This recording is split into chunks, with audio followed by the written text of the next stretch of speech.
बैठिए बैठिए तेजी के साथ।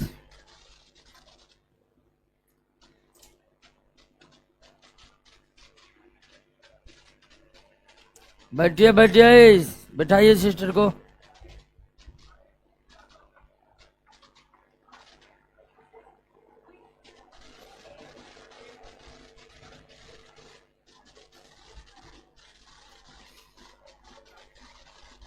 चलिए दोस्तों शुरुआत करें, बातचीत मत करिए।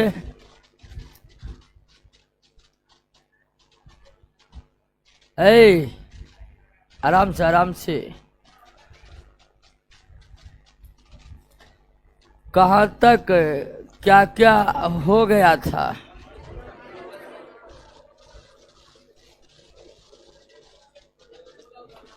क्या होगा? Mole concept. अच्छा, क्वेश्चन बना रहे हैं दूसरा चैप्टर का, बन रहा है। इस चैप्टर में न्यूमेरिकल भी होगा।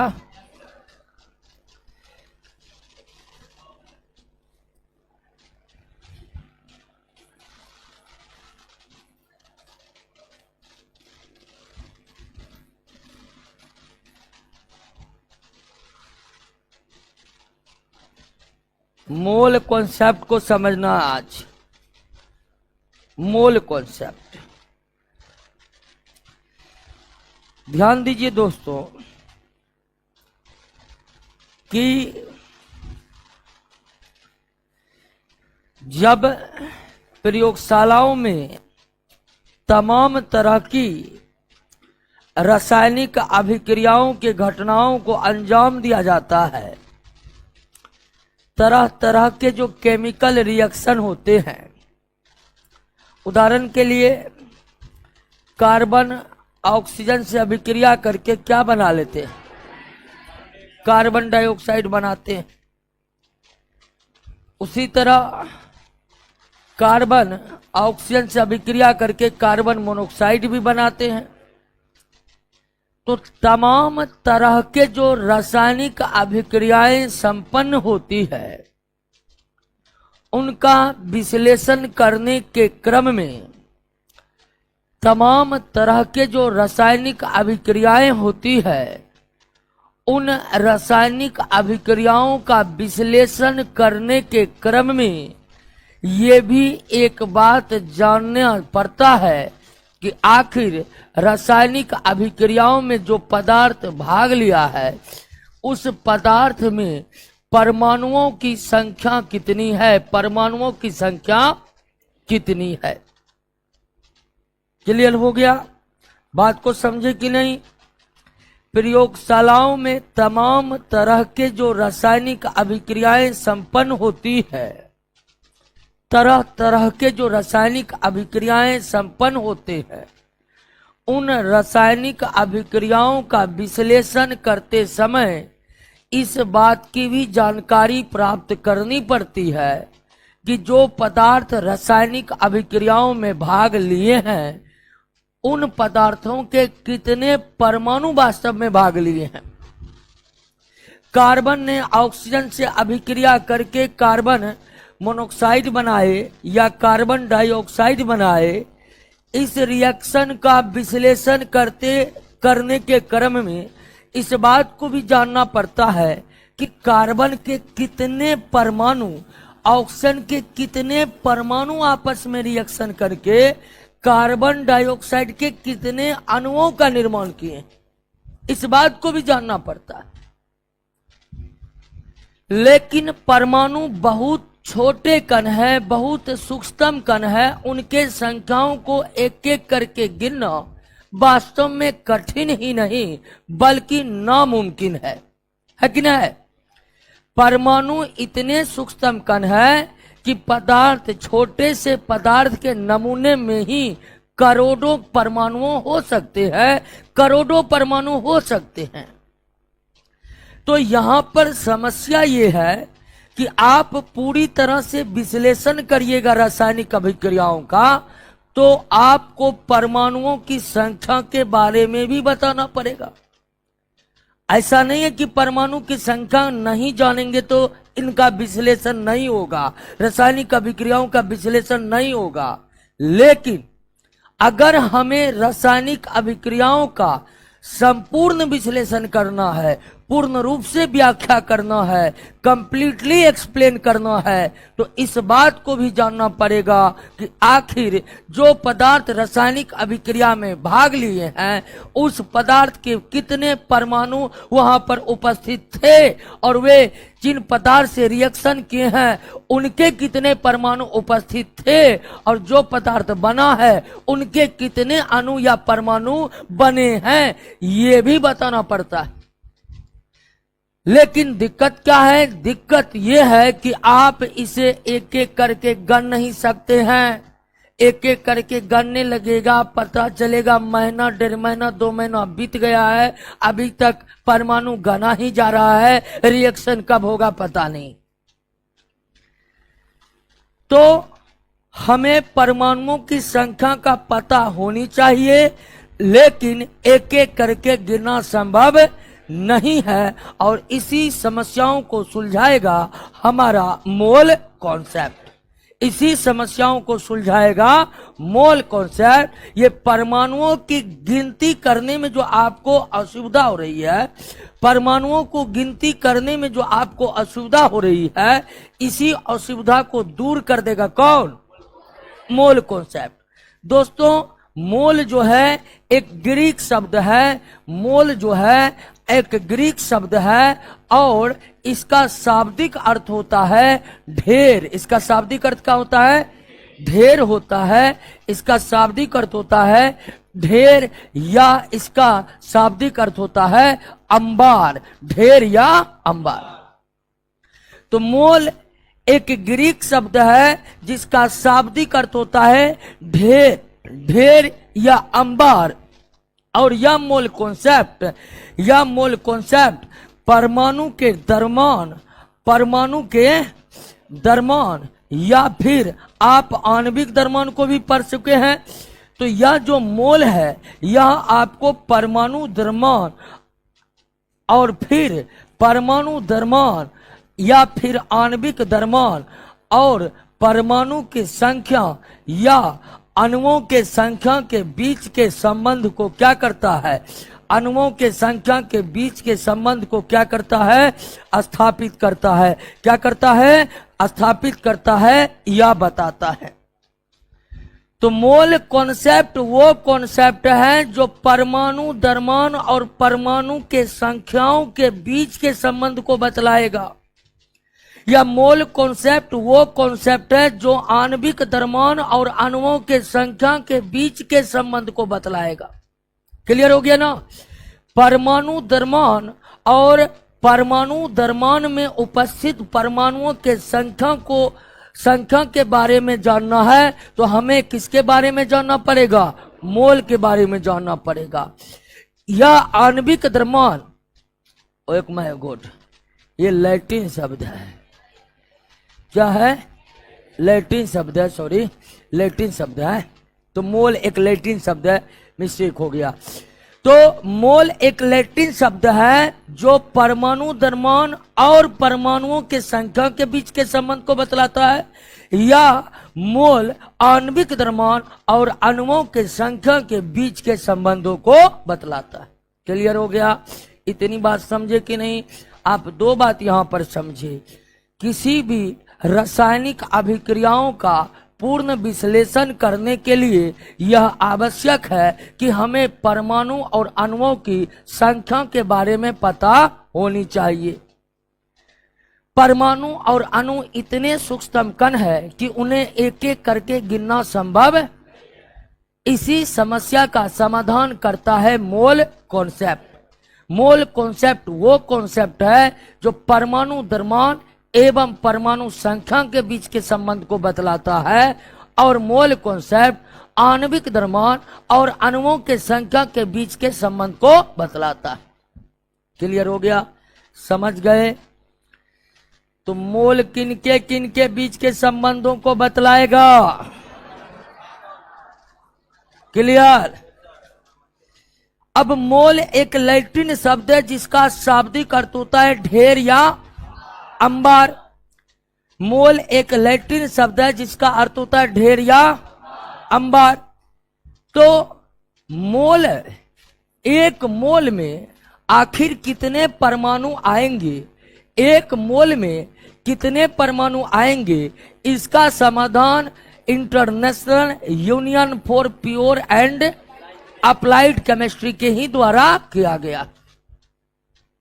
International union for pure and applied chemistry ने यह तय किया है कि कार्बन 12 के 12 ग्राम में उपस्थित कुल परमाणु की संख्या को ही क्या माना जाएगा, एक मोल माना जाएगा। क्या माना जाएगा, एक मोल माना जाएगा। मोल परमाणुओं के संख्या और परमाणुओं के द्रव्यमान के बीच के संबंध को बतलाता है।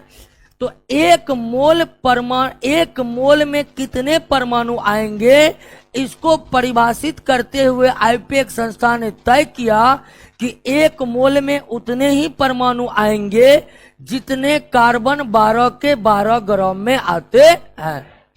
यानी कि कार्बन 12 के 12 ग्राम में, कार्बन 12 के 12 ग्राम में उपस्थित कुल परमाणु की संख्या कितना कहलाएगा, एक मोल कहलाएगा। और उसके बाद वैज्ञानिकों ने प्रयोगशालाओं में कार्बन 12 के 12 ग्राम में उपस्थित कुल परमाणुओं को गना, एक बार गन लिया गया। तो जब कार्बन 12 के 12 ग्राम में उपस्थित कुल परमाणुओं की संख्या की गिनती की गई तो कार्बन 12 के 12 ग्राम में कुल कितना परमाणु निकला, तो 6.22 गुना 10 के पावर 23 परमाणु निकला। और इतने ही परमाणु के समूह को क्या कहा गया, एक मोल कहा गया। क्या कहा गया, एक मोल कहा गया। यानी एक मोल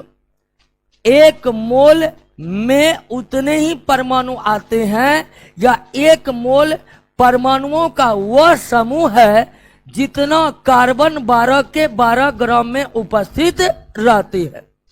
एक मोल में उतने ही परमाणु उपस्थित होंगे जितने कार्बन 12 के 12 ग्राम में उपस्थित रहते हैं।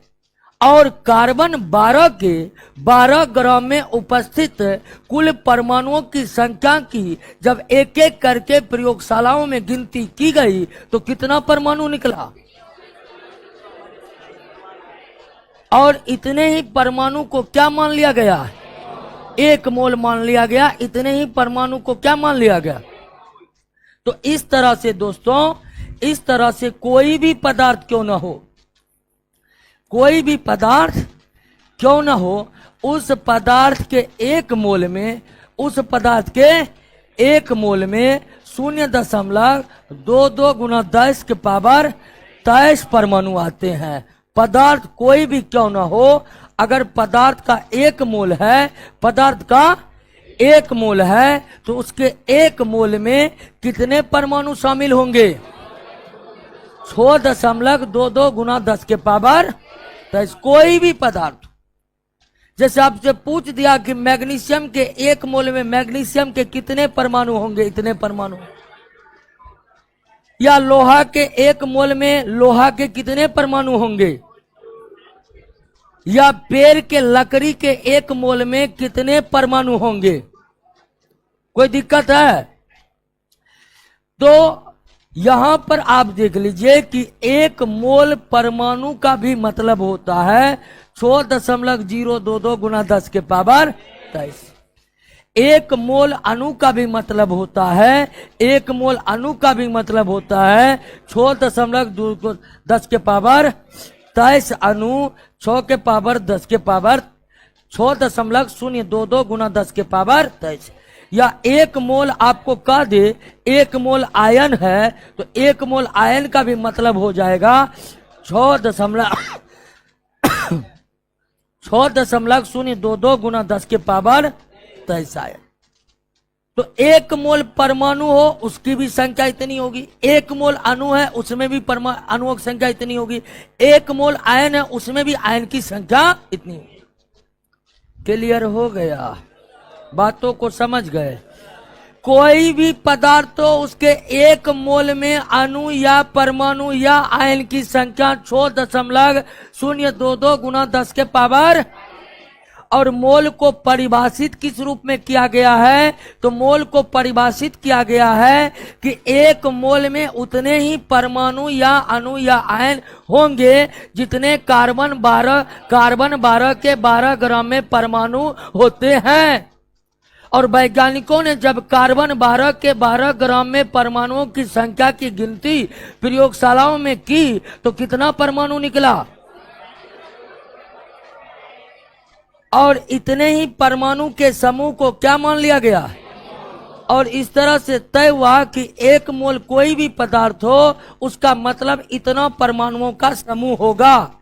अब आप यहां पर ध्यान दीजिए कि 1 मोल परमाणु है तो उसका मतलब इतने परमाणु है, 1 मोल अणु है उसका मतलब इतने अणु है, 1 मोल आयन है उसका मतलब इतना आयन है, 1 मोल कण है तो उसका मतलब इतने। क्लियर हो गया? कोई दिक्कत? इतनी बात को समझे? लेकिन आप तो ये पढ़े थे कि मोल कॉन्सेप्ट परमाणुओं के द्रव्यमान या आणविक द्रव्यमान तथा परमाणु के संख्या या अणुओं के संख्या के बीच के संबंध को बतलाता है। अभी आप सिर्फ मोल के अंतर्गत कितने अणु या परमाणु या आयन या कण आएंगे ये आप समझे हैं। द्रव्यमान से किस प्रकार इसको रिलेट करेंगे वो भी हम तुरंत समझेंगे। लेकिन जितनी बात अब तक बताए हैं वो बात समझ गए कि नहीं? अब परीक्षा में इस आधार से खूब प्रश्न पूछे जाते हैं। पूछ देगा कि 1/2 मोल अमोनिया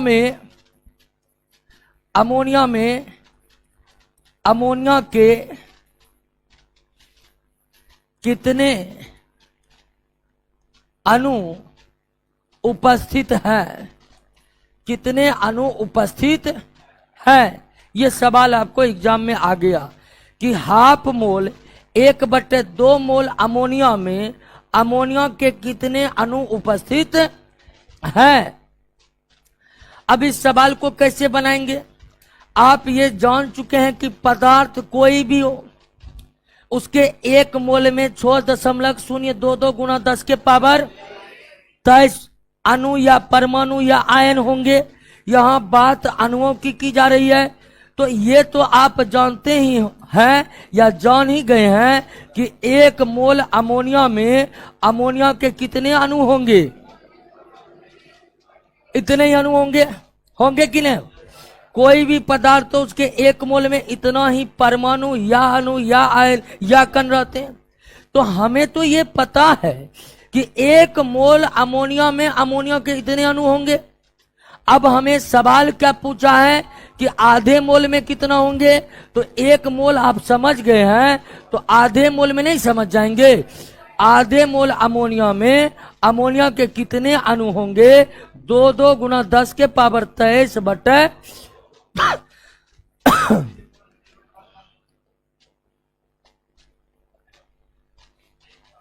क्लियर? कोई दिक्कत? तो समझे कैसे सवाल बनेगा ये। अब इस तरह के सवाल में कोई दिक्कत है? अब अगर आधा मोल अमोनिया में आधा इतना अणु है तो कोई भी पदार्थ के आधा मोल में इतना ही अणु होंगे। कोई दिक्कत नहीं ना? उसी तरह आपसे पूछ देगा कि 10 के पावर माइनस 23 मोल 10 के power minus 23 mole carbon dioxide में कार्बन डाइऑक्साइड के कितने अणु उपस्थित हैं? कितने अणु उपस्थित हैं? 10 के power minus 23 mole carbon dioxide में कार्बन डाइऑक्साइड के कितने अणु उपस्थित हैं? बन गया। अब यह सवाल कैसे बनेगा? कोई दिक्कत नहीं। आप तो ये जानते हैं कि 1 मोल कार्बन डाइऑक्साइड में कितना अणु होगा? होगा कि नहीं होगा? होगा कि नहीं होगा? कोई भी पदार्थ हो उसके 1 मोल में इतना ही अणु या परमाणु होगा, कोई दिक्कत नहीं है। तो कार्बन डाइऑक्साइड है तो कार्बन डाइऑक्साइड के भी 1 मोल में इतना परमाणु होंगे, लेकिन हमें कितने मोल के बारे में पूछ रहा है? तो 1 मोल में इतना है तो 10 के power minus 23 mole carbon dioxide में अणुओं की संख्या कितनी हो जाएगी? 10 के पावर 23 गुना 10 के पावर माइनस 23, ये कट जाएगा तो यानी 6.022 अणु। क्लियर हो गया कि नहीं? समझ गए कि नहीं समझ गए? अब ऐसे सवालों में कोई दिक्कत हो सकता है आपको? नहीं हो सकता है?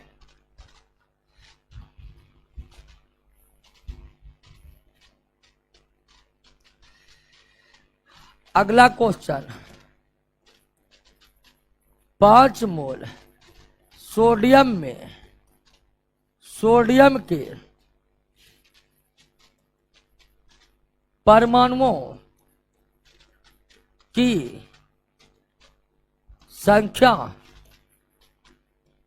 कितनी होगी?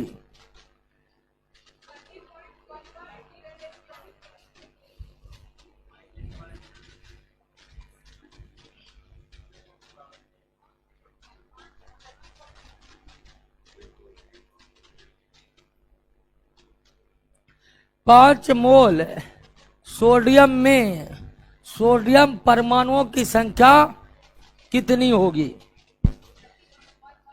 तो कोई भी पदार्थ हो, अगर 1 मोल सोडियम की बात करिए, 1 मोल सोडियम में 6.022 गुने 10 के पावर 23 परमाणु होगा। होगा कि नहीं होगा? होगा कि नहीं होगा? दोस्तों आप समझ गए ना? 1 मोल सोडियम में सोडियम के इतने परमाणु होंगे, क्योंकि हम जान चुके हैं कि कोई भी पदार्थ तो उसके 1 मोल में इतने ही अणु या परमाणु होंगे। तो 1 मोल सोडियम में इतना, और कितने के बारे में पूछ रहा है? 5 मोल सोडियम में कितना होगा? तो 6.022 गुना 10 के पावर 23 गुना 5 दूना 10, 5 दूना 10, 1 11 11 6 पंचे 30। और वैज्ञानिक तरीका लिखने का है गुना 10 के पावर 24। ये वैज्ञानिक तरीका लिखने का है। ठीक है? समझे कि नहीं समझे? 1 दशमलव आगे बढ़ाकर 23 की जगह क्या कर दिए? 24। मैथमेटिक्स में कोई दिक्कत नहीं ना है? तो 5 मोल सोडियम में सोडियम की परमाणुओं की संख्या 3.011 गुना 10 के पावर 24 होगा। इतने परमाणु होंगे। क्लियर? बात को समझ गए? कभी कभी उल्टा भी दे देता है, कभी कभी उल्टा भी दे देगा।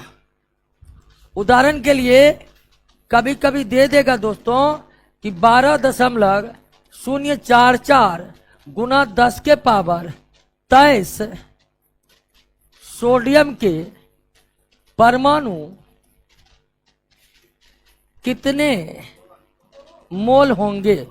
कितने मोल होंगे? 12.044 गुने 10 के पावर 23 सोडियम के परमाणु में कितने मोल होंगे? तो हम दोस्तों जानते हैं 6.022 गुना 10 के पावर 23 बराबर क्या होता है? 1 मोल। इसीलिए 12.44 गुना 10 के पावर 23 क्या हो जाएगा? 2 मोल। तो तो इतना सोडियम के परमाणु सोडियम के कितने मोल के बराबर होंगे? 2 मोल के बराबर होंगे। कितने मोल के बराबर होंगे? क्लियर हुआ? बातों को समझे? यहां तो कोई दिक्कत नहीं ना। अब इस तरह का प्रश्न अगर एग्जाम में आए तो आप बना लीजिएगा। तो पदार्थ कोई भी हो, उसके 1 मोल में 6.022 गुना 10 के पावर 23 परमाणु या अणु या आयन या कणों की उपस्थिति होती है, कोई भी पदार्थ क्यों ना हो। आपसे पूछेगा कि 1 मोल नमक में नमक के कितने अणु होंगे? तो 6.022 गुना 10 के पावर 23। क्लियर?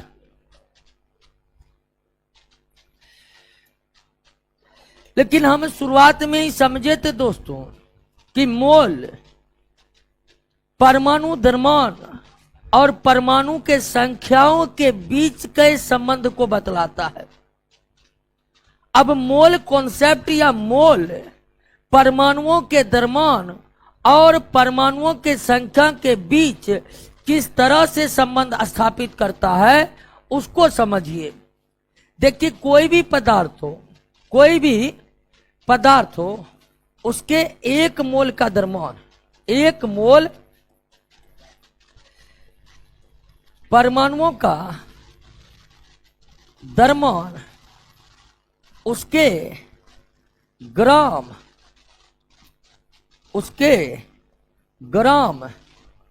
परमाणु द्रव्यमान के क्या होते हैं? बराबर होते हैं। ग्राम परमाणु द्रव्यमान के बारे में बताए थे ना। परमाणु द्रव्यमान में एमयू को हटाकर ग्राम लगा दीजिए तो क्या बन जाएगा? ग्राम परमाणु द्रव्यमान।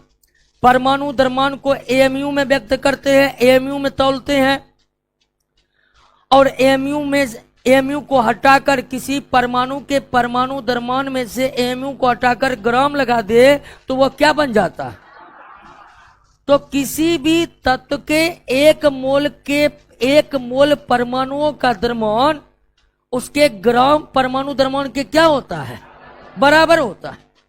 उदाहरण के लिए कि सोडियम के 1 मोल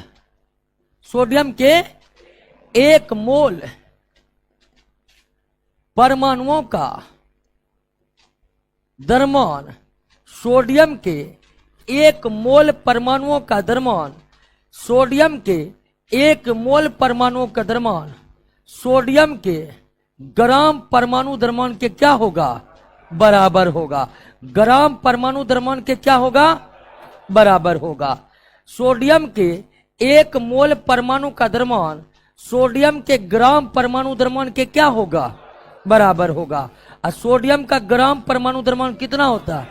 23 ग्राम होता है। सोडियम का परमाणु द्रव्यमान 23 एमयू, इसीलिए सोडियम का ग्राम परमाणु द्रव्यमान। क्लियर हुआ? तो 1 मोल सोडियम के परमाणुओं का द्रव्यमान कितना होगा? 23 ग्राम होगा। क्लियर? कोई भी तत्व है उसके 1 मोल परमाणुओं का द्रव्यमान ग्राम परमाणु द्रव्यमान के क्या होते हैं? बराबर होते हैं। सोडियम के 1 मोल परमाणु का द्रव्यमान सोडियम के ग्राम परमाणु द्रव्यमान के बराबर होंगे, यानी कितना होंगे? ठीक उसी तरह दोस्तों, ठीक उसी तरह अगर आपसे पूछ दे कि 1 मोल कॉपर के 1 मोल कॉपर के परमाणुओं का द्रव्यमान कितना होगा? तो कॉपर के ग्राम परमाणु के द्रव्यमान के बराबर, और कॉपर का ग्राम परमाणु द्रव्यमान कितना? 63.5 ग्राम होगा। क्लियर? उसी तरह अगर आपसे पूछ दे कि 1 मोल लोहा के परमाणुओं का द्रव्यमान कितना होगा? 1 मोल लोहा के परमाणुओं का द्रव्यमान कितना होगा? एक मोल लोहा के परमाणुओं का द्रव्यमान लोहा के ग्राम परमाणु द्रव्यमान यानी कितना?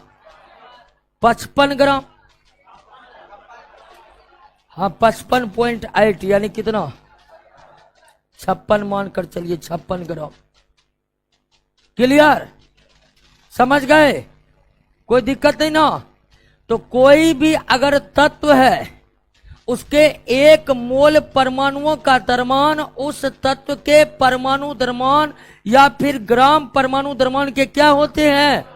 बराबर होते हैं। अब आप ध्यान दीजिए दोस्तों कि आप ये तो समझ चुके हैं। जैसे आपको पूछ देगा कि एक मोल सोडियम परमाणु का द्रव्यमान, सोडियम परमाणु का द्रव्यमान कितना होगा? 23 ग्राम होगा। होगा कि नहीं होगा? और आप ये भी जानते हैं कि एक मोल सोडियम में परमाणु की संख्या कितना होगा? तो इतना परमाणु, इतना सोडियम परमाणु का द्रव्यमान भी क्या हो जाएगा? बताइए कितना हो जाएगा? 23 ग्राम हो जाएगा। हो जाएगा कि नहीं हो जाएगा? किसी भी तत्व के एक मोल का द्रव्यमान, किसी भी तत्व के एक मोल का द्रव्यमान, एक मोल का द्रव्यमान उस तत्व के ग्राम परमाणु के द्रव्यमान के बराबर होता है। तो सोडियम के एक मोल परमाणु का द्रव्यमान सोडियम के ग्राम परमाणु द्रव्यमान यानी कितना होगा? 23 ग्राम। अब हम जानते हैं कि एक मोल परमाणु इतने परमाणु के बराबर होते हैं। तो अगर एक मोल परमाणु का द्रव्यमान इतना है, 23 ग्राम है, तो इसका मतलब इतना परमाणु का द्रव्यमान कितना है? ठीक उसी तरह दोस्तों आप ये समझे कि एक मोल कॉपर परमाणु का द्रव्यमान, कॉपर के ग्राम आणविक द्रव्यमान यानी 63.5 ग्राम के बराबर होंगे। तो इसका मतलब ये भी निकलता है कि 6.022 गुना 10 के पावर 23 कॉपर परमाणु का द्रव्यमान, 23 कॉपर परमाणु का द्रव्यमान कितना होगा? 63.5 ग्राम होगा। 63.5 ग्राम होगा। क्लियर? बातों को समझे? कोई दिक्कत नहीं ना? अब परमाणु द्रव्यमान और परमाणु संख्या के बीच संबंध का पता चल रहा है? मोल से चल रहा है कि नहीं चल रहा है? कोई दिक्कत है? अब सवाल बनाइएगा, इस बात को समझे। अब एक दो सवाल बनाइए, अब आपको समझ में आ जाएगा कि किस तरह से द्रव्यमान और परमाणुओं की संख्या के बीच रिलेशन काम करता है। एक क्वेश्चन है कि एवोगाड्रो संख्या क्या किसे कहते हैं? इसी संख्या को क्या कहते हैं? एवोगाड्रो संख्या भी कहते हैं। ये जो एक मोल में परमाणुओं की या अणुओं की या आयनों की या कणों की जो ये संख्या है, इसी को क्या कहते हैं? एवोगाड्रो संख्या कहते हैं। क्या कहते हैं? एवोगाड्रो संख्या कहते हैं। क्लियर?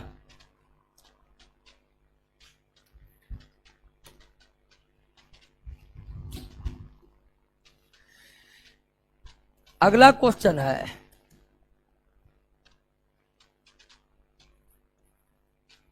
तीन मोल ऑक्सीजन परमाणु का द्रव्यमान कितना होगा? सवाल है 3 मोल ऑक्सीजन परमाणु का द्रव्यमान कितना होगा?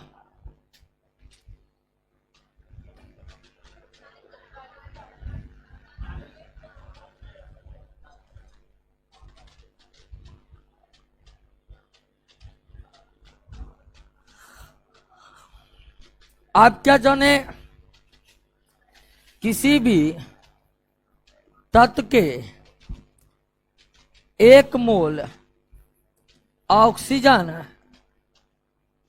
परमाणु का द्रव्यमान ऑक्सीजन के ग्राम परमाणु द्रव्यमान के बराबर होगा। ये तो हम जान चुके हैं कि एक मोल किसी भी तत्व का द्रव्यमान, एक मोल किसी भी तत्व के परमाणु का द्रव्यमान उस तत्व के ग्राम परमाणु द्रव्यमान के क्या होते हैं? तो 1 मोल ऑक्सीजन परमाणु का द्रव्यमान ऑक्सीजन के ग्राम परमाणु द्रव्यमान यानी कितना? हम जानते हैं कि ऑक्सीजन का परमाणु द्रव्यमान कितना होता है, इसीलिए ऑक्सीजन का ग्राम परमाणु द्रव्यमान कितना हो जाएगा? तो 1 मोल ऑक्सीजन परमाणु का द्रव्यमान कितना हो गया? 16 ग्राम हो गया। आपसे कितना का पूछ रहा है? तो 3 मोल ऑक्सीजन परमाणु का द्रव्यमान 3 मोल ऑक्सीजन परमाणु का द्रव्यमान 16 गुना 3 यानी कितना? 48 ग्राम हो गया। कितना हो गया? 48 ग्राम हो गया। 48 ग्राम हो गया। क्लियर? सवाल समझ रहे हैं कि बहुत लोग देख रहे हैं मुंह जो है इस तरह बनाए हुए लग रहा, नहीं समझ रहे हैं? समझ रहे हैं सब लोग? समझना बहुत जरूरी है, जबरदस्ती भी समझना पड़ेगा। क्लियर? ऑनलाइन वाले दोस्त बोलिए दिवाकर कुमार भगत का राय कि मेरा बर्थडे है आज। चलिए बर्थडे है तो बिल्कुल अगला बर्थडे तक आपका ज्वाइनिंग लेटर आपके हाथ में रहेगा। यही शुभकामनाएं हमारे तरफ से आपको है कि आज तो बर्थडे बीत जाएगा, लेकिन अगले बर्थडे होने से पहले आपके हाथ में नौकरी होनी चाहिए। और नौकरी होगा केवल उसी को जो रटेगा सारा प्रश्न, एक भी छूटेगा वो मेरिट लिस्ट से हटेगा।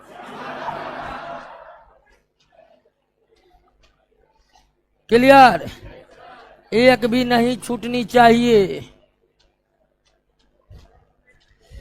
चलिए अगला क्वेश्चन आप बना लीजिए उस टाइप का। चलिए अगला है कि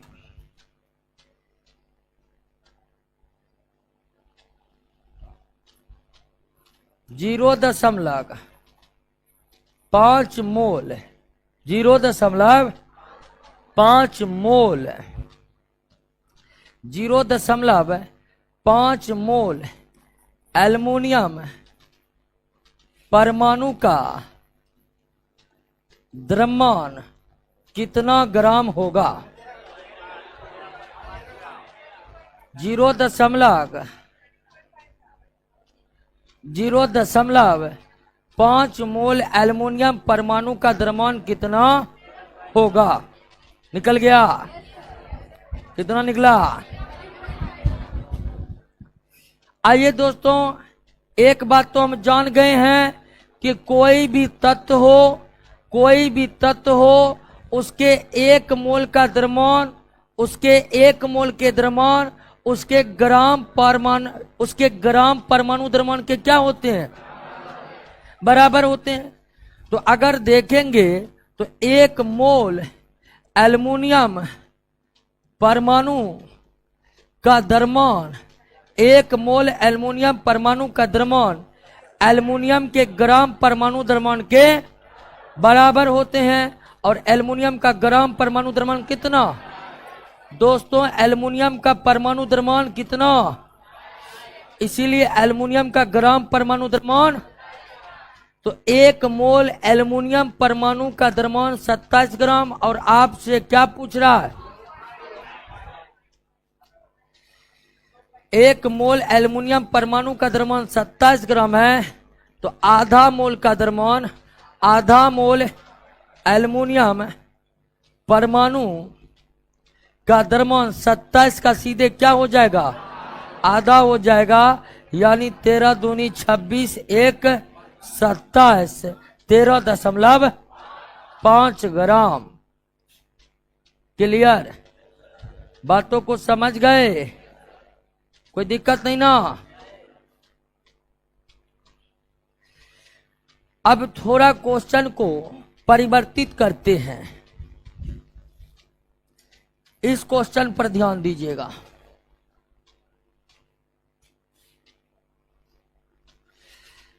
28 ग्राम 28 ग्राम नाइट्रोजन में 28 ग्राम नाइट्रोजन में नाइट्रोजन के कितने परमाणु, मोल पूछ रहे हैं, कितने परमाणु उपस्थित होंगे?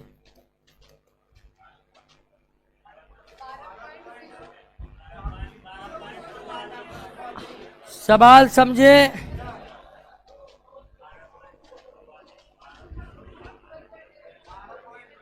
अट्ठाईस ग्राम नाइट्रोजन में नाइट्रोजन के कितने परमाणु उपस्थित होंगे?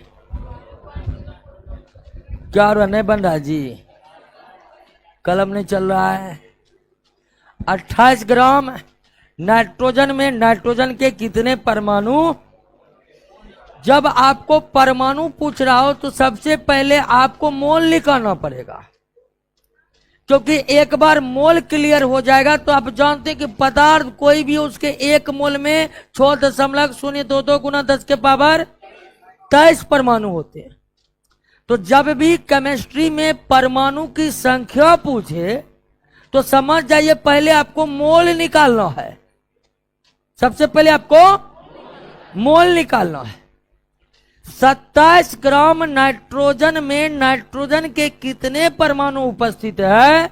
इस सवाल में नाइट्रोजन के परमाणुओं की संख्या को जानने के लिए, इस सवाल में नाइट्रोजन के परमाणुओं की संख्या को जानने के लिए सबसे पहले 28 ग्राम नाइट्रोजन को हमें मोल में कन्वर्ट करना। हम जानते हैं कि एक मोल नाइट्रोजन परमाणु का द्रव्यमान, एक मोल नाइट्रोजन परमाणु का द्रव्यमान नाइट्रोजन के ग्राम परमाणु द्रव्यमान यानी किसके बराबर होगा? 14 ग्राम के बराबर होगा। नाइट्रोजन का परमाणु द्रव्यमान 14 AMU होता है, इसीलिए नाइट्रोजन का ग्राम परमाणु द्रव्यमान कितना होगा? 14 ग्राम होगा। तो एक मोल नाइट्रोजन परमाणु का द्रव्यमान कितना? 14 ग्राम। एक मोल नाइट्रोजन परमाणु का द्रव्यमान कितना? 14 ग्राम। तो 14 ग्राम नाइट्रोजन बराबर कितना? एक मोल। तो कितना है? 28 ग्राम नाइट्रोजन बराबर 2 मोल हो गया। तो 28 ग्राम नाइट्रोजन के कितने मोल के बराबर है? 2 मोल के बराबर है। अब ध्यान दीजिए कि एक मोल नाइट्रोजन में कुल कितना परमाणु होगा? इतना परमाणु होगा, क्योंकि हम जानते हैं कि कोई भी पदार्थ हो उसके एक मोल में इतने ही परमाणु होते हैं। अब टोटल 28 ग्राम कितने मोल के बराबर हो गए हैं? 2 मोल के बराबर हो गए। तो 2 मोल में आपको 6.022 गुना 10 के पावर 2 गुना 2 4 4 0 12 गुना 10 के पावर 23 1.2 करिएगा तो 10 के पावर 24 कर दीजिए। तो 28 ग्राम नाइट्रोजन में नाइट्रोजन के 12.044 गुना 10 के पावर 23 परमाणु होंगे। समझे सवाल को? कोई दिक्कत? अब इस तरह के सवाल को बना लेंगे। अब बनाइए इस तरह के सवाल को।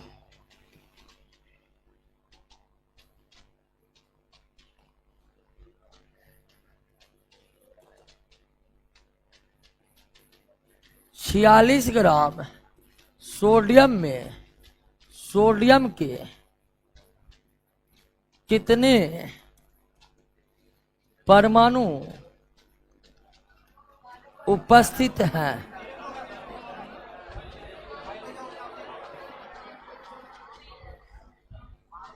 चलिए आनंद राज फिर से समझिए इसी प्रश्न को। सेम टू सेम प्रश्न है।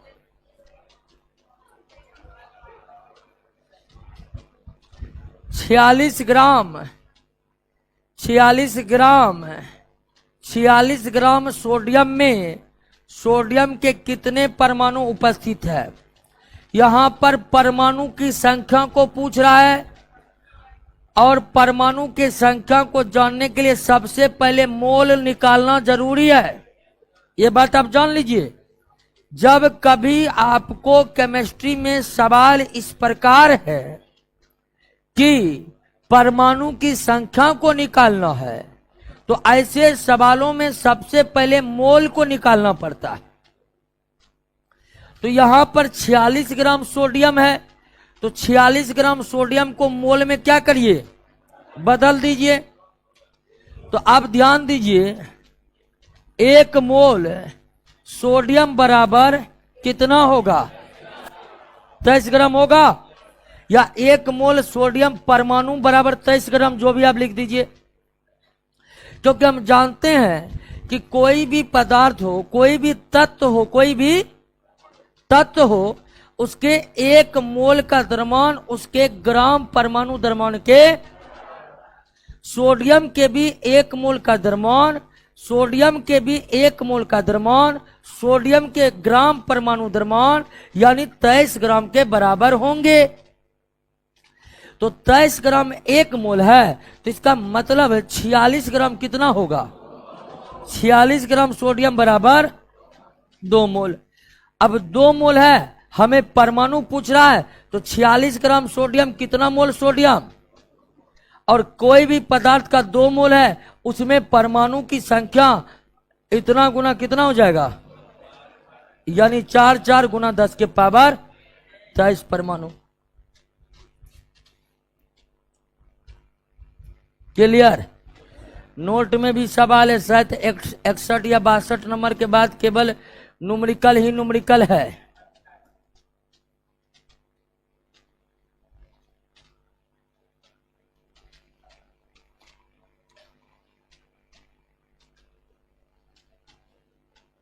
ना? अब आपसे न्यूमेरिकल भी बननी चाहिए। क्लियर हो गया?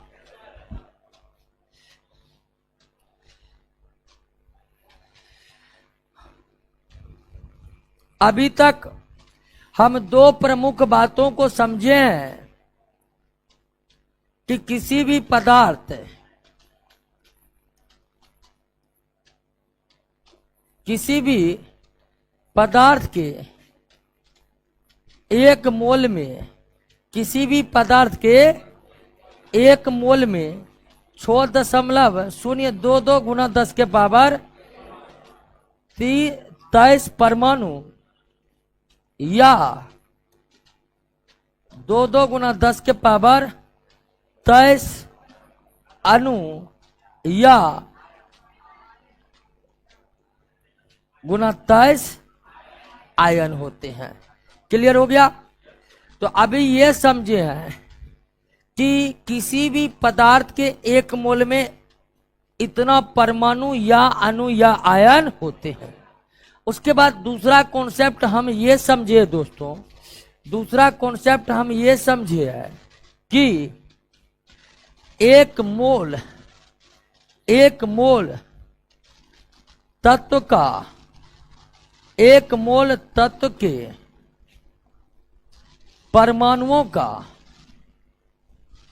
द्रव्यमान, 1 मोल तत्व के परमाणुओं का द्रव्यमान तत्व के ग्राम परमाणु द्रव्यमान के क्या होते हैं, बराबर होते हैं। यही 2 कॉन्सेप्ट ना भी समझे हैं। क्या इन दोनों कॉन्सेप्ट को आप समझ चुके हैं? कोई भी पदार्थ हो, उसके 1 मोल में इतना परमाणु अणु या आयन होंगे, और कोई भी पदार्थ नहीं, 1 मोल तत्व के परमाणुओं का द्रव्यमान उस तत्व के ग्राम परमाणु द्रव्यमान के क्या होते हैं, बराबर होते हैं। अब ये 2 कॉन्सेप्ट से आप परमाणु द्रव्यमान और उसमें उपस्थित परमाणुओं के संख्या का पता लगा सकते हैं कि लगा सकते हैं? और अभी हम कई सवाल सोल्व करके पता लगाए कि लगाए। तो मोल कॉन्सेप्ट यही कॉन्सेप्ट है कि ये हमें परमाणुओं के द्रव्यमान और उसमें उपस्थित परमाणुओं की संख्या की सटीक जानकारी देता है। दोस्तों, सटीक जानकारी देता है। रासायनिक अभिक्रियाओं का पूर्ण विश्लेषण करने के लिए हम रासायनिक अभिक्रियाओं का पूर्ण विश्लेषण करने के लिए ये भी जानना जरूरी होता है कि आखिर रासायनिक अभिक्रियाओं में कितने परमाणुओं ने भाग लिया। तो अब कैसे पता लगाएंगे कि कितने परमाणु भाग लिया? तो आप उस पदार्थ को तौल लीजिए, तौलने के बाद निकल जाएगा क्या? फिर आप क्या निकाल लीजिए? मोल निकल गया। तो फिर आप क्या निकाल लीजिए? और आसानी से परमाणु की संख्या का पता लग जाएगा कि लग जाएगा। तो मोल कॉन्सेप्ट वही कॉन्सेप्ट है जो परमाणु के द्रव्यमान और उसमें उपस्थित परमाणुओं के संख्या की जानकारी देता है और काफी सटीकता के साथ। क्लियर हुआ? लेकिन अभी दोस्तों आप ये समझे हैं कि एक मोल तत्व के परमाणुओं का द्रव्यमान तत्व के ग्राम परमाणु द्रव्यमान के बराबर होते हैं। लेकिन आप जानते हैं कि परमाणु द्रव्यमान का संबंध केवल तत्वों से है, यौगिक से नहीं है। तो यहां पर एक बात और ध्यान देनी पड़ेगी कि एक मोल किसी यौगिक में उपस्थित एक मोल किसी यौगिक में उपस्थित एक मोल किसी यौगिक में उपस्थित अणुओं का द्रव्यमान किसके बराबर होता है? आणविक द्रव्यमान के बराबर होता है। किसके बराबर होता है? जिस तरह तत्व के एक मोल का द्रव्यमान तत्व के परमाणु द्रव्यमान या ग्राम परमाणु द्रव्यमान के बराबर था ना, उसी तरह एक मोल किसी यौगिक में उपस्थित अणुओं का द्रव्यमान एक मोल किसी यौगिक में उपस्थित अणुओं का द्रव्यमान यौगिक के आणविक द्रव्यमान या यौगिक के ग्राम आणविक द्रव्यमान के क्या होते हैं? बराबर होते हैं। क्लियर हो गया? उदाहरण के लिए आपसे पूछ दे कि एक मोल जल का द्रव्यमान क्या होगा, तो जल तत्व है या यौगिक? यौगिक है। यौगिक के एक मोल का द्रव्यमान यौगिक के आणविक द्रव्यमान के बराबर होता है। ग्राम आणविक द्रव्यमान के क्या होता है? बराबर होता है। तो यौगिक का आणविक द्रव्यमान कैसे निकालते हैं ये तो आप जान चुके हैं। तो एक मोल जल का द्रव्यमान जल के आणविक द्रव्यमान के क्या होंगे? जल के आणविक द्रव्यमान के क्या होंगे? बराबर होंगे। जल के आणविक द्रव्यमान के क्या होंगे? जल का आणविक द्रव्यमान निकाल लीजिएगा। हाइड्रोजन का कितना होता है? ऑक्सीजन का तो 2 हाइड्रोजन है, 2 और 16 2 यानी 18। क्लियर? 18 एक मोल जल का द्रव्यमान कितना हो गया? 18 ग्राम। क्लियर? अब इस पर आधारित सवाल को बनाइएगा।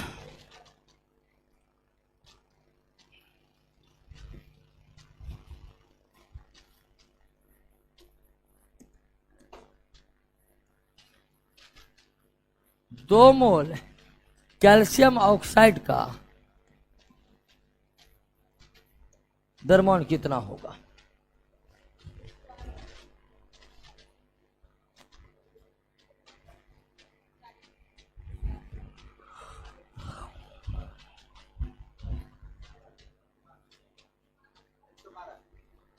एक 112।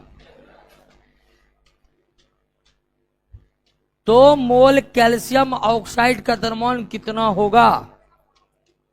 2 मोल कैल्शियम ऑक्साइड का द्रव्यमान कितना होगा? ये बात तो जान गए कि 1 मोल कैल्शियम ऑक्साइड का द्रव्यमान 1 मोल कैल्शियम ऑक्साइड का द्रव्यमान कैल्शियम ऑक्साइड के आणविक द्रव्यमान के क्या होंगे? बराबर होंगे। होंगे कि नहीं होंगे? ये तो जानते ही आप कि कोई भी यौगिक हो उसके 1 मोल के द्रव्यमान उसके आणविक द्रव्यमान के क्या होते हैं? बराबर होते हैं। तो कैल्शियम ऑक्साइड के भी 1 मोल का द्रव्यमान, कैल्शियम ऑक्साइड के भी 1 मोल का द्रव्यमान कैल्शियम ऑक्साइड के आणविक द्रव्यमान के बराबर होगा। अब कैल्शियम ऑक्साइड का आणविक द्रव्यमान निकाल लीजिएगा। कैल्शियम का कितना होता है? ऑक्सीजन का, तो एक परमाणु कैल्शियम का, एक ही परमाणु ऑक्सीजन का, जोड़ दीजिए कितना हो गया? 56 mu और ग्राम आणविक द्रव्यमान कितना हो जाएगा? तो 1 मोल का कितना हो जाएगा? 56 ग्राम। 1 मोल का कितना बोल रहा है? 2 मोल का 56 गुना कितना हो गया? 100। क्लियर? कोई दिक्कत?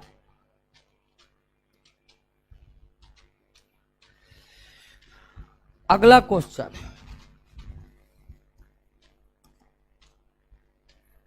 नौ ग्राम जल में जल के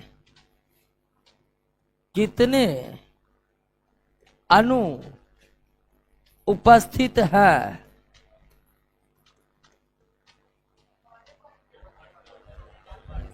9 ग्राम जल में जल के कितने अणु उपस्थित हैं? 12 पॉइंट होगा। निकालिए निकालिए, दिमाग लगाइए।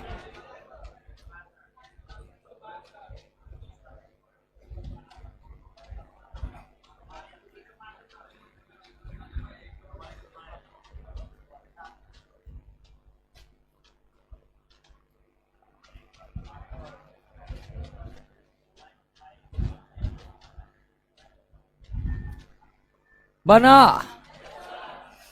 सबसे पहले अणु की संख्या निकालने के लिए कह रहा, तो आपको क्या निकालना पड़ेगा? मोल। अणु या परमाणुओं की संख्या निकालना हो तो सबसे पहले क्या निकालना पड़ेगा? मोल निकालना पड़ेगा। मोल। 9 ग्राम जल में जल के कितने अणु होंगे? 9 ग्राम जल में जल के कितने अणु होंगे? क्या हुआ जी?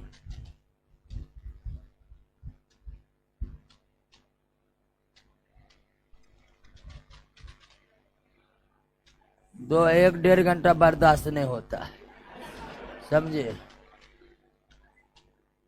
9 ग्राम जल में जल के कितने अणु उपस्थित होंगे?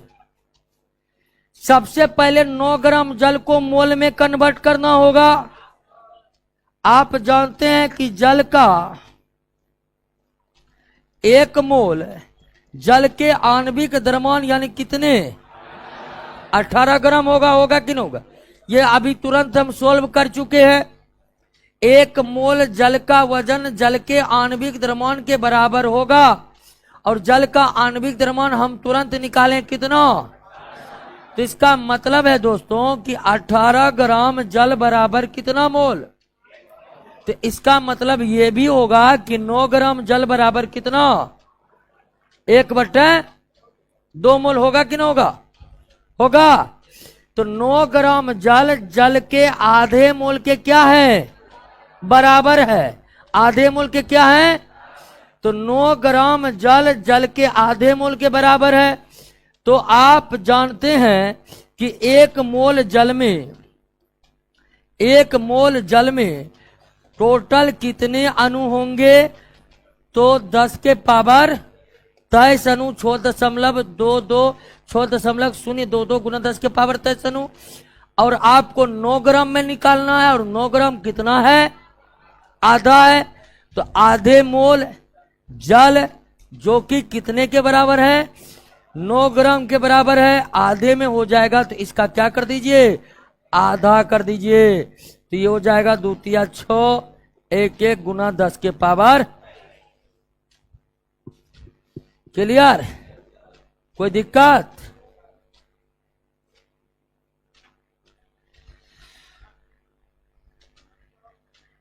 क्या?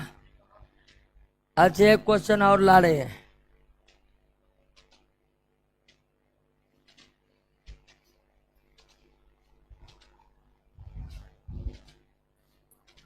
क्लियर हुआ? अगला क्वेश्चन एक और समझिए इसी तरह के क्वेश्चन का।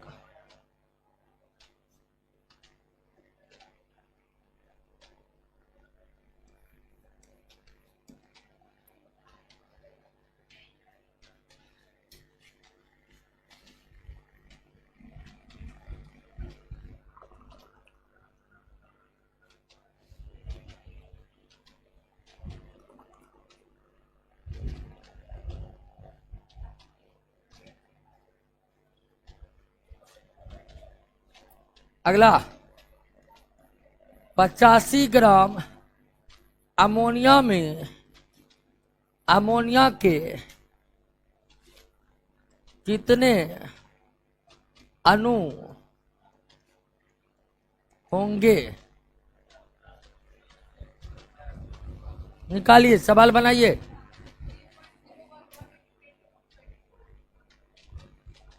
बहुत फास्ट कैलकुलेशन हो रहा है, मिस्टेक नहीं किए हैं। सवाल आपके सामने में है। 85 ग्राम अमोनिया में अमोनिया के कितने अणु होंगे?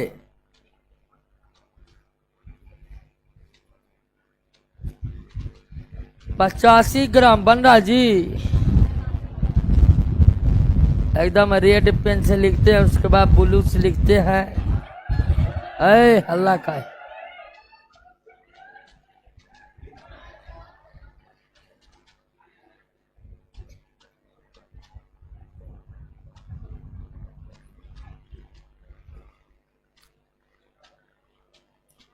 सावन की शुरुआत हो गई है ना?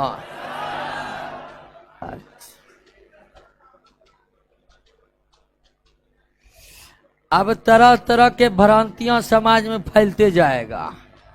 सावन है, नॉनवेज नहीं खाइए, ये नहीं करिए, वो नहीं करिए। कहीं किसी ग्रंथ में इस सब चीज का उल्लेख नहीं है। अपने मन से नियम बनाइए, अपने मन से नियम तोड़ दीजिए।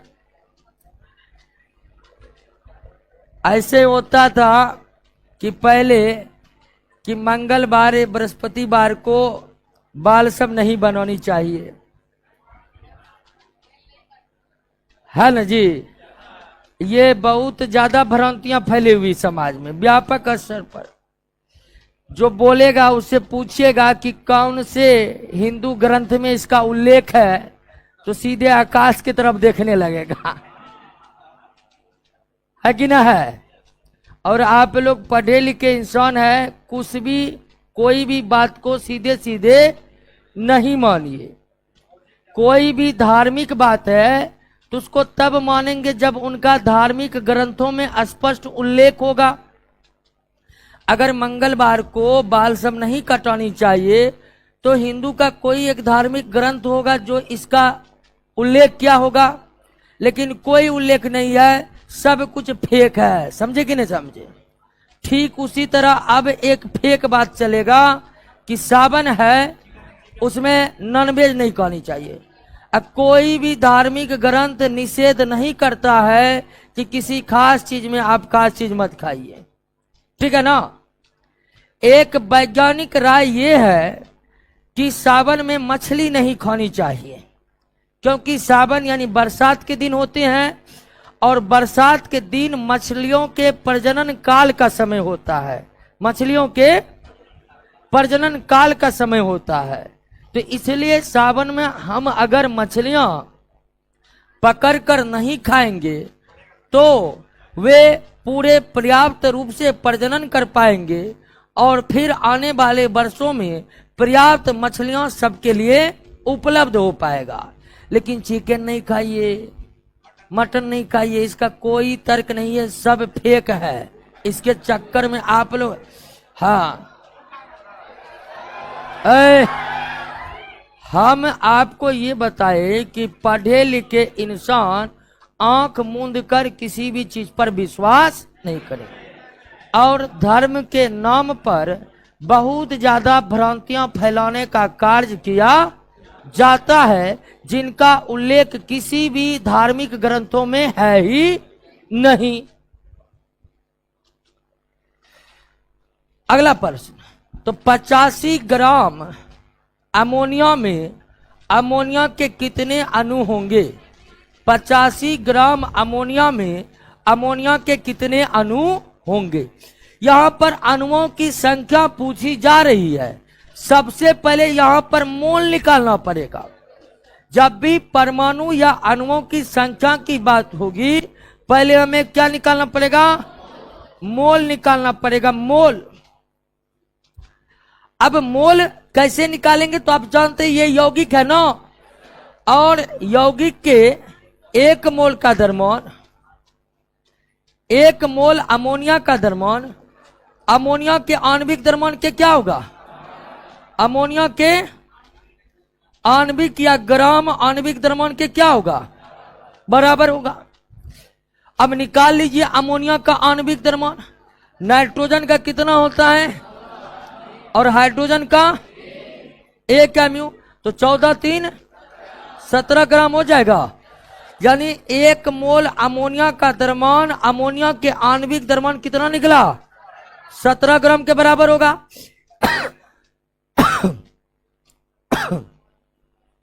17 ग्राम अमोनिया बराबर 1 मोल, तो डायरेक्ट हम लिख दें 85 ग्राम कितना हो जाएगा? 5 मोल होगा। 17 ग्राम अमोनिया, अमोनिया का 1 मोल निकला, तो इसका मतलब है कि 85 ग्राम अमोनिया, अमोनिया का कितने मोल होगा? 5 मोल होगा। 85 ग्राम अमोनिया, अमोनिया के कितने मोल के? अब आपको कह रहा कि 85 ग्राम अमोनिया में अमोनिया का कितने अणु होंगे, तो सीधा सवाल आपसे ये पूछा कि 5 मोल में कितने अणु होंगे। तो आप जानते हैं कि 1 मोल में, इसको किससे गुना कर दीजिए, तो 5 दूना 10, 1 105 गुना 10 के पावर 23 अणु। यहां दशमलव दीजिएगा तो 1 बढ़ा दीजिए 24 करके। क्लियर हो गया दोस्तों? मोल समझे कि नहीं समझे? अब नहीं समझे तो फिर न्यूमेरिकल प्रश्न हम क्वेश्चन ऑब्जेक्टिव वाला करेंगे, तो वहां पर और भी कॉन्सेप्ट आपका क्लियर हो जाएगा। तो आइए दोस्तों, हम क्या क्या समझे हैं एक बार पुनः समझते हैं। सबसे पहले किसी भी पदार्थ को ना हो, किसी भी पदार्थ का 1 मोल में 6.22 गुना 10 के पावर 23 परमाणु या अणु या आयन या कण उपस्थित रहते हैं। पहला कॉन्सेप्ट, पहली बात हम यही समझे कि किसी भी पदार्थ का 1 मोल, किसी भी पदार्थ का 1 मोल इतने परमाणु, अणु या आयन के बराबर होंगे। क्लियर? उसके बाद ये समझे कि तत्व का 1 मोल का द्रव्यमान, तत्व के 1 मोल का द्रव्यमान तत्व के परमाणु द्रव्यमान के बराबर होते हैं। क्लियर? उसके बाद हम ये भी समझे यौगिक का 1 मोल का द्रव्यमान, यौगिक के 1 मोल का द्रव्यमान यौगिक के आणविक द्रव्यमान के क्या होते हैं? बराबर होते हैं। आणविक द्रव्यमान के क्या होते हैं? क्लियर है? ये तीनों बात समझ गए? कोई दिक्कत नहीं? दिक्कत नहीं ना जी?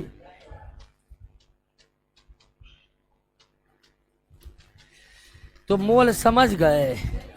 अब मोलों की संख्या निकालने वाला प्रश्न, मोल की संख्या निकालने वाला प्रश्न वो तो जान ही गए। जैसे आपसे पूछ देगा कि 85 ग्राम अमोनिया, अमोनिया कितने मोल के बराबर होंगे?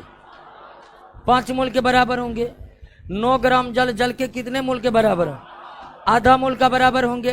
तो मोलों की संख्या निकालने का एक आसान सा फॉर्मूला आपके नोट में दिया हुआ है, देखिए।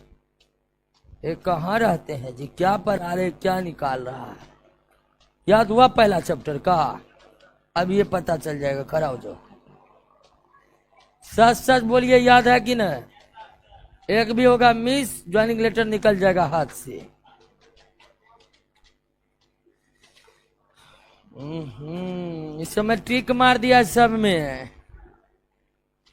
सुपर एटॉम की अवधारणा किस पदार्थ से जुड़ा? कोई नहीं बोलेगा पीछे से। वेरी गुड, ये तो याद किए हुआ है। ठीक है, कि पीछा से बोल दिया कोई? ठीक है ठीक है, याद कर लिए। याद सब कर रहे हैं ना? बहुत को ये फीलिंग आ जाता है कि हम हल्का फल्का पढ़ लेंगे, नौकरी कर लेंगे। अब वो खुश भी रहता है, वो किसी को देखता नहीं भर दिन पढ़ रहा है, इसको काम दिमाग है। हम तो 3 घंटे पढ़ के नौकरी लेंगे। ये सब ख्याल जो आता है ना, ये सब बिल्कुल गलत ख्याल है। आपको सारा समय उपयोग करना पड़ेगा पढ़ने में, समझे कि नहीं समझे? और अगर पार्ट टाइम जॉब कर रहे हैं तो पार्ट टाइम जॉब करने के बाद, सोने के बाद जितना समय बचता है वो सारा समय यूज कीजिए पढ़ने में। और जो भी पार्ट टाइम जॉब कर रहे हैं वह खाना बनाने के झंझट से मुक्त हो जाइए।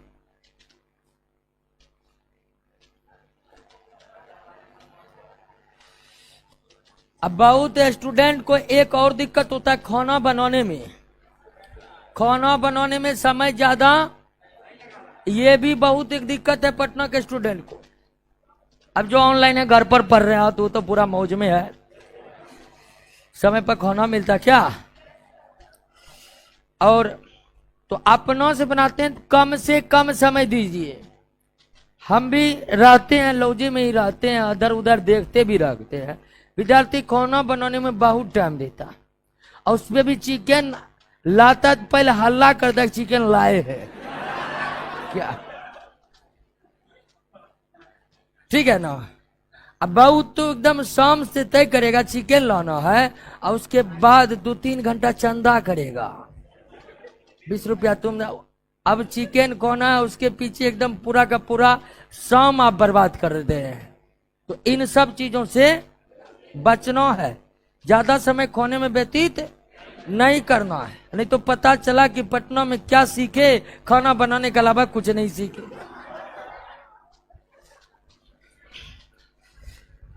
आते हैं अगला, परसेंटेज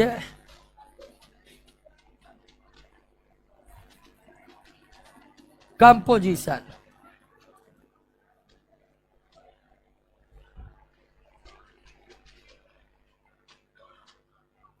चलिए परसेंटेज कंपोजिशन, चलिए एक तरह के धार्मिक ग्रंथ शिव पुराण में लिखा हुआ है, मांस मछली खाने वाले लोगों की पूजा स्वीकार नहीं की जाती है। चलिए आइए दोस्तों, पुराण धार्मिक ग्रंथ है, लेकिन हिंदुओं का सबसे बड़ा धार्मिक ग्रंथ पुराण है। ठीक है, तो धार्मिक ग्रंथ तो भरे पड़े, सबका पालन करने लगेगा, पता चलेगा आदमी आदमी ना रहा क्या, कोई बैरागी वैरागी हो गया है। परसेंटेज कंपोजिशन, परसेंटेज कंपोजिशन, कहीं पर कुछ नहीं लगाया, अमन चैन पढ़िए पढ़िए। परसेंटेज कंपोजिशन, वो अपना कितना इसी पुराण को पढ़ा होगा, हमको पता है, खोज के बता रहा है। परसेंटेज कंपोजिशन को आप समझेंगे, मोल कॉन्सेप्ट को समझ गए हैं, परसेंटेज कंपोजिशन को समझेंगे। परसेंटेज कंपोजिशन का मतलब क्या है? मतलब यह दोस्तों कि अगर हम जाने कि कैल्शियम ऑक्साइड में कैल्शियम कितना परसेंट है, कैल्शियम ऑक्साइड कितने तत्वों से मिलकर बना हुआ है? 2 तत्वों से मिलकर बना हुआ, कैल्शियम और ऑक्सीजन, कैल्शियम और, तो अगर हमें ये जानना हो कि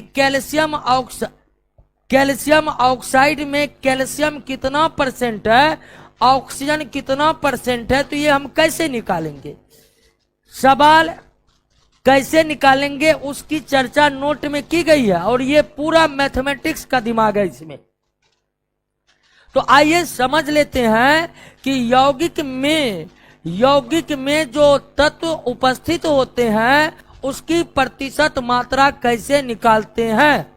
जैसे यहीं पर दोस्तों कैल्शियम ऑक्साइड में कैल्शियम की प्रतिशत मात्रा कितनी है, ये हमको निकालना है। कैल्शियम ऑक्साइड में कैल्शियम की प्रतिशत मात्रा कितनी है, ये हमको निकालना है। अब कैल्शियम ऑक्साइड में कैल्शियम की प्रतिशत मात्रा निकालना है, तो सबसे पहले आप कैल्शियम ऑक्साइड का आणविक द्रव्यमान निकाल लीजिए। कैल्शियम ऑक्साइड का आणविक द्रव्यमान हो जाएगा 40 + 16 यानी कितना, 56 ग्राम। अब 56 ग्राम कैल्शियम ऑक्साइड में कैल्शियम कितना है, 40 है ना, है। तो अब ध्यान दीजिए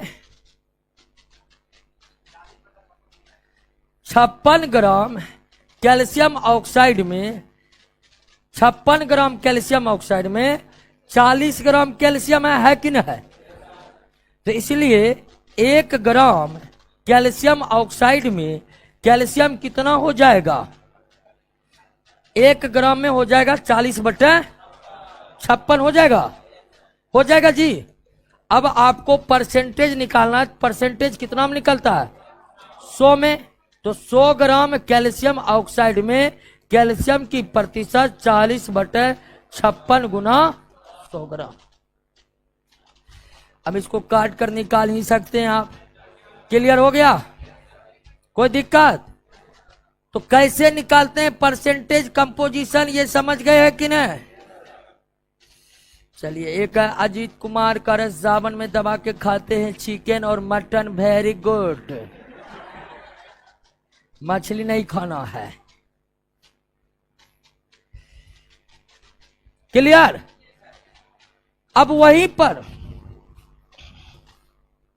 अगर कैल्शियम ऑक्साइड में कैल्शियम ऑक्साइड में ऑक्सीजन की प्रतिशत मात्रा कितनी है,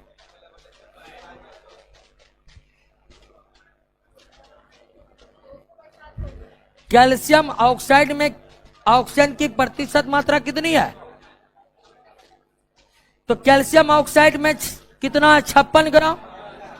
तो इसका मतलब 56 ग्राम कैल्शियम ऑक्साइड में ऑक्सीजन कितना है, 16 ग्राम ऑक्सीजन है कि नहीं है? तो इसका मतलब 1 ग्राम में 16/56 और परसेंटेज निकालना है तो 16/56 गुना 100, इतना परसेंट हो जाएगा। क्लियर? तो परसेंटेज कंपोजिशन निकालना समझ गए, निकाल लीजिएगा।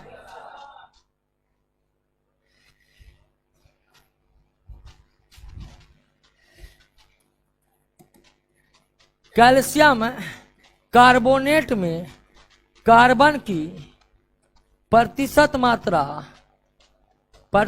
मात्रा कितनी है?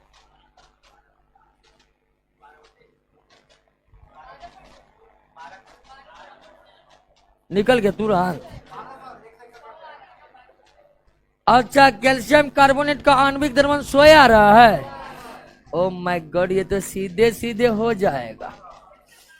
कैल्शियम का 40, कार्बन का O3 का कितना आ रहा है, 100 ग्राम।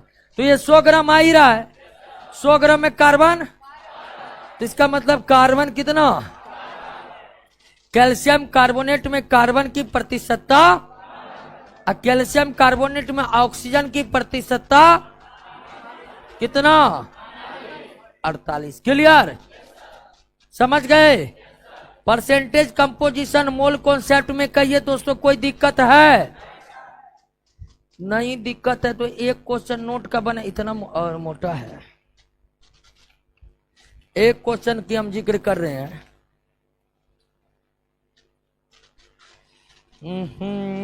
नोट का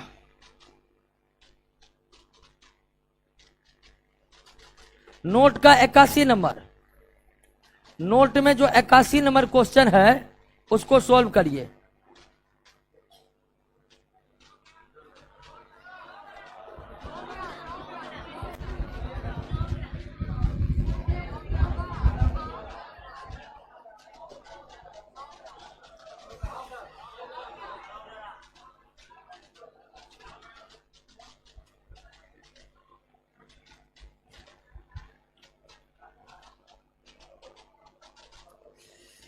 चलिए, एक अमन चैन तो लगे हुए हैं।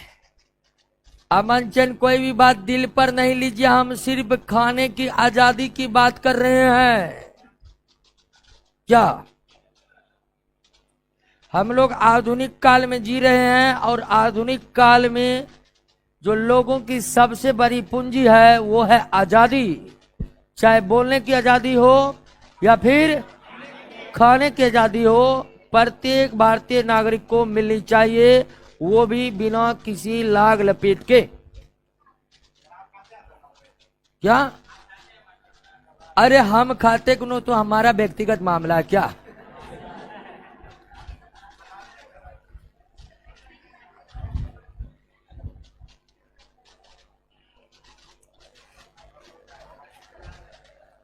क्लियर? एक मिनट देखिए, 81 बन गया।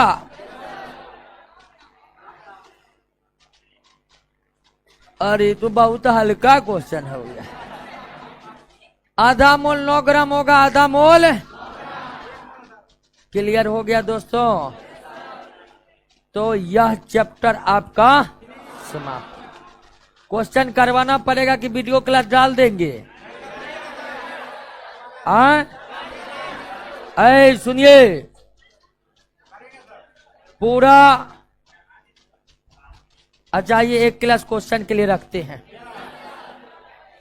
ठीक है दोस्तों, आइए अगले क्लास में बात करेंगे हम प्रश्नों के ऊपर। आप लोग पूरा बना करके आइएगा, ज्यादा डिस्कशन में हम समय खर्च नहीं करेंगे।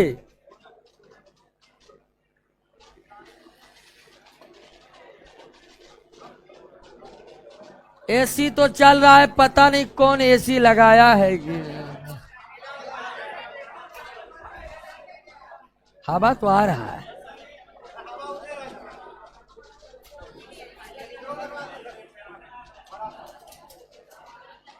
ये वाला एसी काम नहीं करेगा, ये वाला, वो वाला देख रहे हैं फालतू है, फालतू काम नहीं करते।